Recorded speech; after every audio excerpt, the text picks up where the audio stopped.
Kamora Freeland meticulously checks the wings, wheels, and propeller of this Piper Archer 180. Then she steps on the wing, pops the door, and climbs into the cockpit. She's a pro now, but 3 years ago, she was piloting her first flight.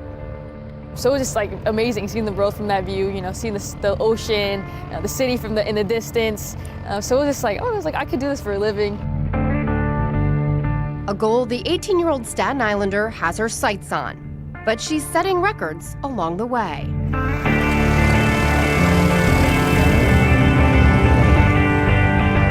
Freeland became the youngest licensed black pilot in New York State last year and one of the youngest in the country. That I could make history and maybe my name would be in the same textbook as Bessie Coleman. Bessie Coleman was the first African-American woman to hold a pilot's license. Coleman was born in Atlanta, Texas in 1892, one of 13 children. Her pilot dreams took flight during a conversation with her brothers.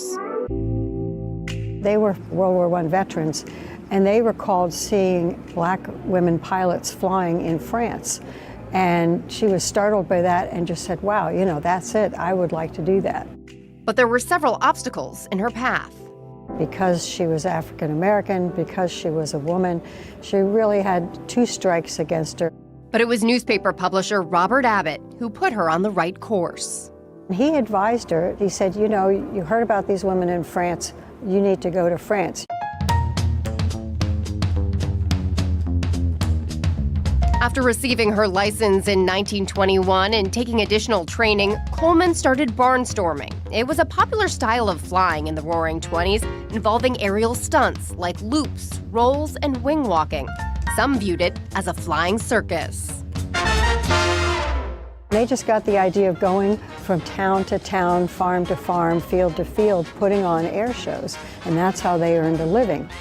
In 1922, Coleman made her first appearance in New York, where the show billed her as the world's greatest woman flyer. For a short 5 years, she was headlining shows and dazzling audiences, even earning the nickname Queen Bess, all while fighting segregation and racism along the way.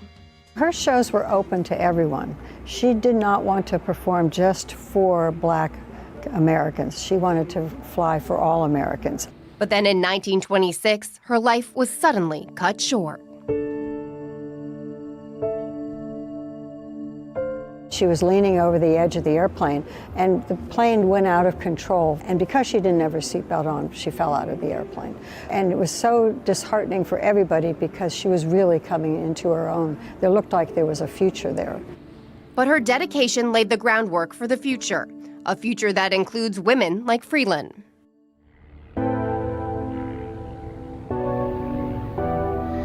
She went through a lot of challenges, facing racism, but she was able to do it. So that lets me know all the circumstances that she was under, if she can do it, I can do it. Before she died, Coleman dreamed of opening a flight school that didn't have restrictions based on gender or race. Freeland also dreams of opening a school to inspire the next generation. Left down. Okay. Representation matters, and when you don't see people in the fields, then you don't know that you can do it too. So I just want to show them that young black girls or young black kids can do it too. Up next, Freeland is going for her instrument rating, which will allow her to fly in zero visibility situations. And from there, not even the sky is the limit. Bree Driscoll, Spectrum News.